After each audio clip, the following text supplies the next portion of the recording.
함께 사도신경 하심으로 우리의 신앙을 고백하겠습니다. 전능하사 천지를 만드신 하나님 아버지를 내가 믿사오며 그 외아들 우리 주 예수 그리스도를 믿사오니 이는 성령으로 잉태하사 동정녀 마리아에게 나시고 본디오 빌라도에게 고난을 받으사 십자가에 못 박혀 죽으시고 장사한 지 사흘 만에 죽은 자 가운데서 다시 살아나시며 하늘에 오르사 전능하신 하나님 우편에 앉아 계시다가 저리로서 산자와 죽은 자를 심판하러 오시리라. 성령을 믿사오며 거룩한 공회와 성도가 서로 교통하는 것과 죄를 사하여 주시는 것과 몸이 다시 사는 것과 영원히 사는 것을 믿사옵나이다. 아멘. 함께 부르실 찬송 66장입니다. 찬송가 66장 다 감사드리세입니다.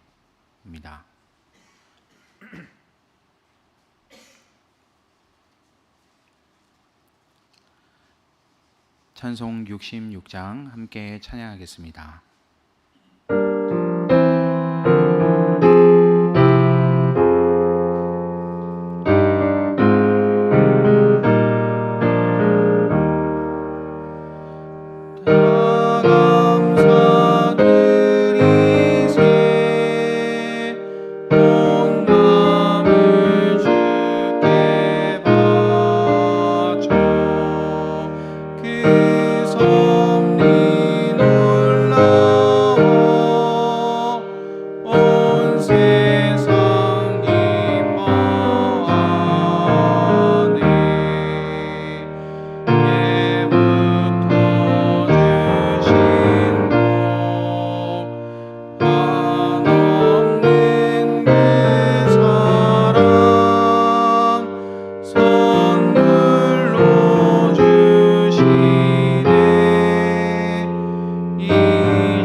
신약성경 로마서 11장 32절부터 36절까지의 말씀입니다. 신약성경 242페이지입니다. 로마서 11장 32절부터 36절까지 말씀 함께 읽겠습니다. 하나님께서 모든 사람을 순종하지 않는 상태에 가두신 것은 그들에게 자비를 베푸시려는 것입니다. 하나님의 부유하심은 어찌 그리 크십니까? 하나님의 지혜와 지식은 어찌 그리 깊고 깊으십니까?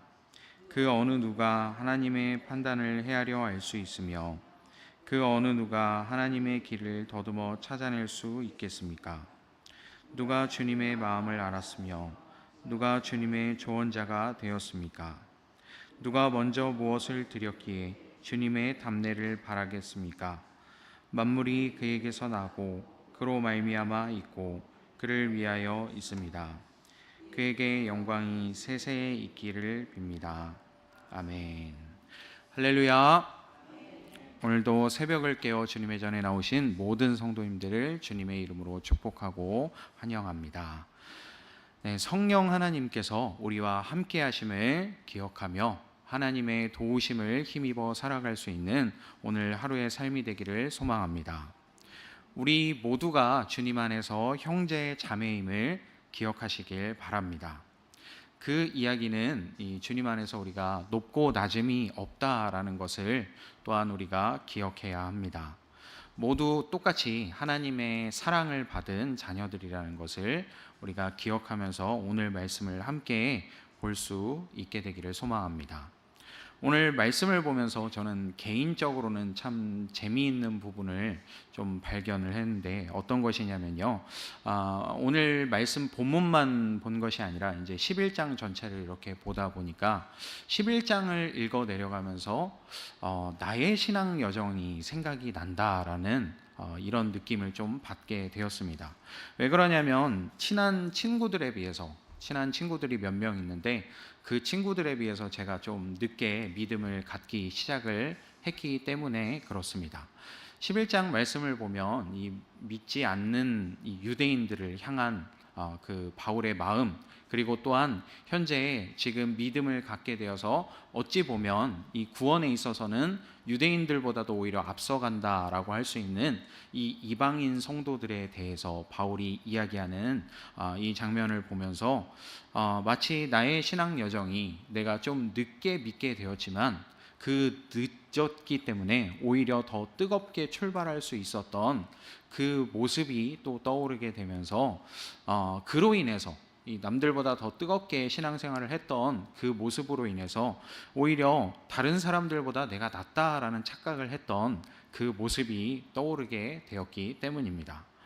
또 뜨뜻미지근하게 믿고 있던 이 모태신앙인 친구들보다 오히려 막 열심히 활동하는 스스로의 모습을 보면서 때로는 좀 우월감을 느끼기도 했던 그 모습들이 또 떠오르게 되었습니다. 그러다가 이제 하나님의 은혜를 점점 알아가면서 다시금 이제 낮은 마음을 갖게 되기는 했지만 어쨌든 이렇게 내가 뜨거웠을 때 다른 사람들이 그렇지 못함을 보면서 내가 오히려 구원에 있어서는 앞서간다, 내가 이 천국 가는 데 있어서는 먼저 들어간다라는 것처럼 이렇게 좀 착각을 했던 그 기억들이 떠올랐기 때문입니다. 그래서 마치 로마서 11장을 보는 것처럼 저의 이 신앙의 여정이 좀 다시금 되새겨지게 되었습니다. 그런데 사도 바울은 이 로마서 11장을 통해서 이스라엘 가운데 구원받은 자들이 여전히 있다라는 것을 강조하고 있죠. 마치 제가 이제 뜨뜻미지근한 친구들을 보면서 저 친구는 신앙생활을 몇 년을 했는데 여전히 저렇게 좀 차가운 상태에 있나라고 제가 그렇게 오해를 하고 판단을 했지만 하나님께서는 여전히 그 정말 뜨뜻미지근해 보이는 친구들 가운데서도 이 구원받은 사람들이 많이 있었다라는 것을 알 수 있는 듯한 그런 대목이기도 합니다. 이렇게 이스라엘 가운데도 여전히 구원받은 사람들이 있고 눈에 드러나 보이지는 않더라도 남은 자들이 있다라는 것을 이야기하고 있는 것을 볼 수 있죠. 로마서 10장에서는 이 만민이 결국 구원을 얻게 될 것이다라는 이야기를 했고, 그리고 이제 현재 혈통적으로는 예수님과 오히려 가장 가깝지만 오히려 믿지는 않고 있는 유대인들에 대한 이야기를 하면서 이 11장을 시작하는 것을 볼 수 있습니다. 그래서 이 11장 초반에 보면은 이스라엘에 여전히 남은 자가 있다라는 것을 이 엘리야 시대 때 주님께서 하셨던 말씀을 인용하면서 이야기하는 것을 볼 수 있습니다. 여전히 이스라엘 가운데는 남은 자가 있고 그 남은 자의 증거가 바로 바울 자신이기도 했던 것이죠. 바울은 유대인 중에 유대인입니다. 그러나 이 예수님을 핍박하는 데에는 누구보다도 앞장섰던 사람이죠. 그런데 이 예수님을 믿음으로 인해서 구원을 얻게 되었습니다. 그래서 이스라엘의 우두남으로 말미암아 이방인들이 구원을 받게 된 현재의 이 이방 교회가 세워지게 된 이 과정에 대해서 이야기를 하는 것이죠. 그렇다고 해서 이스라엘이 완전히 또 버림받은 것이 아니라는 것을 또 바울이 이어서 설명하고 있는 것을 볼 수 있습니다. 앞서 10장에서 말한 것처럼 만민이 구원을 얻게 될 것이다. 그 과정 가운데 현재 믿지 않는 것처럼 보이는 저 유대인들, 그리고 또한 오히려 믿음에 있어서는 더 멀어진 것 같은 저 유대인들도 결국 구원을 얻게 될 것이다. 네, 자기 자신을 보라는 이야기인 것이죠. 나처럼 예수님을 핍박하는 최정점에 서 있던 사람도 이렇게 돌아서서 구원을 얻게 되었는데, 이 유대인들도 마찬가지로 완전히 버림받은 것이 아니라 결국 하나님의 때에 구원을 받게 될 것이다 라는 이야기를 이제 풀어가고 있는 것입니다. 이 과정을 이제 또 나무에 비유해서 설명하는 것을 볼 수 있죠. 나무에 비유해서 이방인이라는 이 돌 감람나무 가지가 이 참 감람나무에 접붙임을 당하였고, 믿음으로 인해서 이 접붙임을 당하게 된 것이죠. 그래서 이스라엘도 회개하고 돌아올 때에는 결국 이 참 감람나무에 붙여지게 될 것이다 라는 이야기를 하는 것을 볼 수 있습니다. 그렇게 이제 유대인들도 다시금 이 믿음을 회복하게 될 것이다 라는 이야기를 하면서, 이제 오늘 우리가 읽은 이 본문은 그 마지막에 해당하는 25절부터 36절까지의 이 부분인데, 이스라엘의 회복에 대해서 이야기하고 있는 것을 볼 수 있습니다. 이미 11장 6절에서 말했다시피 이 이야기는 한 방향으로 흘러가고 있는데, 어떤 것이냐면 구원은 결국 은혜로 말미암은 것이다 라는 이야기를 하고 있는 것이죠. 그래서 결국 이 구원자 되시는, 그리고 우리의 모든 삶과 역사를 주관하시는 하나님을 찬양하자라는 이야기로 오늘 이야기를 마무리하는 것을 볼 수 있습니다. 그래서 오늘 우리가 함께 읽은 이 부분이 이 11장의 마지막 결론인데, 현재 여기까지 이르는 과정을 한마디로 담아낸 것이 32절이라고 생각을 합니다. 32절의 말씀을 다시 한번 우리 읽어보도록 하겠습니다. 로마서 11장 32절입니다. 하나님께서 모든 사람을 순종하지 않는 상태에 가두신 것은 그들에게 자비를 베푸시려는 것입니다. 아멘. 네, 참 재미있는 표현을 사용하고 있는 것을 볼 수 있죠. 가두어 두셨다라는 이야기를 합니다. 이 사람들이 순종하지 않는 것, 사람들이 하나님을 찾지 않으며 살아가는 것이 하나님께서 그렇게 가둬두신 것이다라는 이야기를 하고 있는 것이죠. 결국 이 모든 세상을 하나님께서 주관해 가시고 이끌어 가신다, 섭리하신다라는 이 관점을 통해서 봤을 때, 사람들이 순종하지 않는 것, 이 정말 하나님을 향해 돌아서 있는 상태에 있게 된 것이 결국은 하나님의 섭리 안에 있다라는 이 관점에서 봤을 때에 가두심이라는 이 표현을 쓴 것이죠. 하나님께서 그렇게 한 것이다 라는 것입니다.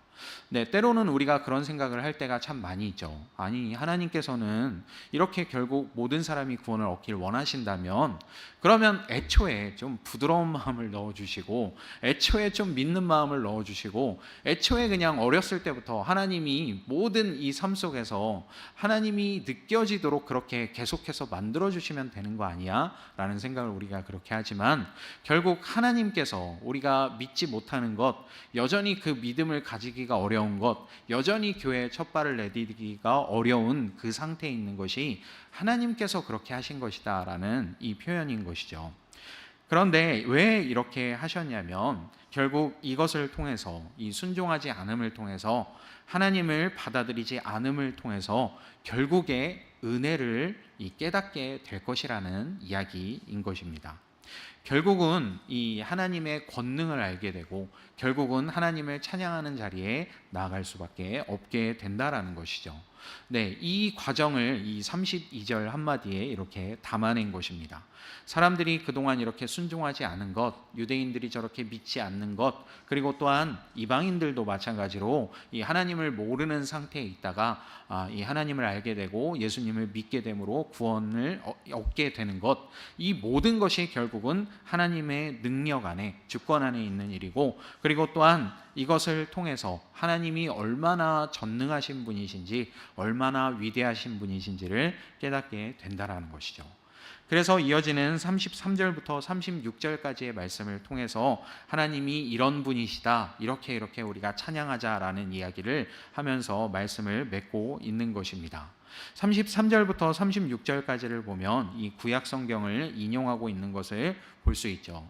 이사야서 40장 13절, 욥기 41장 11절을 인용해 가면서 하나님이 얼마나 이 능력이 있으신 분인지를 이야기하고 있습니다. 그래서 이렇게 본문을 통해서 깊고 위대하신 그 능력을 가지신 하나님을 찬양하라고 강조하며 오늘 말씀을 마치고 있습니다.